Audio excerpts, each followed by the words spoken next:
Hi friends, how are you? మీ అందరి కోసం నేను ఒక ఈవినింగ్ స్నాక్ ఐటెం అయితే తీసుకొని వచ్చాను. ఇది ఓమాకులతోని మంచి రెసిపీ అయితే మీ అందరికీ నేను చూపించబోతున్నాను. అదేంటంటే ఓమా బజ్జీలు అనమాట.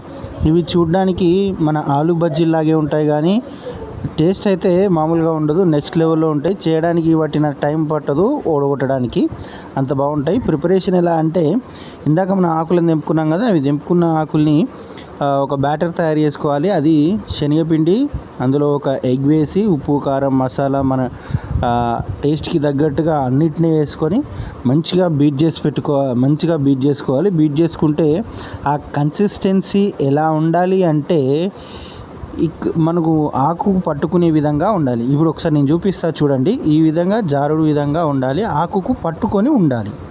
మనం ఏదైతే ఓమాకులు ఇందాక తెంపామో ఆ ఆకులకు పట్టుకునే విధంగా ఉండాలి. ఇక ఇప్పుడు ఒక గిన్నె పెట్టుకొని దానిలో కొంచెం డీప్ ఫ్రైకి సరిపడా ఆయిల్ వేసుకొని ఆకును మంచిగా నీట్గా కడుక్కొని అటు ఇటు చిన్నగా లైట్గా డిప్ చేయాలంతే. డిప్ చేస్తే ఆకుకు అట్లా పట్టుకోవాలి. దాన్ని ఆయిల్లో డీప్ ఫ్రై చేసుకోవాలి. అలా ఒకదాని తర్వాత ఒకటి డిప్ చేసుకుంటూ వేస్తూనే ఉండాలి. వేస్తూ మంటను మాత్రం హై ఫ్లేమ్లోనే ఉండేటట్టుగా చూడాలి. లో ఫ్లేమ్లో అయితే దానికి వేడి తక్కువ తగిలి మనకు ఆయిల్ అంతా మన కోటింగ్ అంతా వేడిపోద్ది అన్నమాట.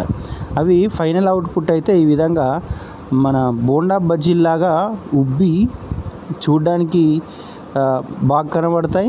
తింటే టేస్ట్ కూడా మామూలుగా ఉండదు, బీభత్సమైనది. చేయడానికి పావుగంట టైం పడితే ఖాళీ చేయడానికి 5 నిమిషాల టైం పట్టదు. ఆ విధంగా మంచి టేస్ట్తో అద్భుతంగా ఉంటాయి. మన అవుట్పుట్ అయితే వచ్చేసింది. మన బజ్జీలు చూసారా బూరెల్లాగా ఎలా ఉబ్బినాయో, మంచిగా బజ్జీలాగా బోండా బజ్జీలాగా ఉబ్బిన వాటిపైన లైట్గా ఇట్లా ఉప్పు కారం స్ప్రింకిల్ చేసుకుంటే ఇక తినేసేయండి. ఇక సూపర్గా. Thank you for watching.